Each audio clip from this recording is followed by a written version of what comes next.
So అన్ని సినిమాల్లో అంటే సినిమాలు చేసేస్తాం, తర్వాత చాలామంది this stream is like my family అది ఇది అని చెప్పి చెప్తారు, కానీ రిలీజ్ అయిన వారం తర్వాత చాలామంది దగ్గర నెంబర్లు కూడా ఉండవు. కొత్త నెంబర్లు మారిస్తే మనం చాలా తక్కువ మంది, నా ఏళ్ళ మీద లెక్క పెట్టుకోవచ్చు యాక్టర్స్లో నేను చాలా చాలా రెస్పెక్ట్ చేసే హ్యూమన్ బీయింగ్స్. దాంట్లో చాందిని ఒకరిది, చాలా మంచిది అది. అండ్ దాని తరపున ఒక డైలాగ్ చెప్తాను, అంటే నా డైలాగే కాకపోతే ఎవరికి తెలియదు. నన్ను ఎవరు టెన్షన్ పెట్టక్కర్లేదు, నన్ను నేనే టెన్షన్ పెట్టుకుంటానే బ్యాచ్ అది. సో మేము పిలిచేది కూడా ఐబత్ క్యాండిడేట్ అంటాం. అంటే ఏముండదు ఆడ అని అదే టెన్షన్ పడిపోతుంటుంది. సో అదొక స్పెషల్ ఫీచర్, ఎవరికి తెలియదు అనమాట. అట్లాంటి చాందిని ఇందాక స్పీచ్ ఇస్తుంటే అసలు అరే ముందు ఎవరు ట్రైనింగ్ తెలుసుగా, ముందే ఎవరిదో చేసింది సినిమా.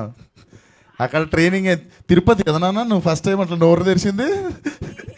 దయా అంటూ తిరుపతిలో మొదలైంది నాకు ఇది. So good to see you. నాకు తెలిసి ఇంకా అదే వచ్చేసింది, ఆ భయం పోయింది. So that is one of the thing. And all the best for the film.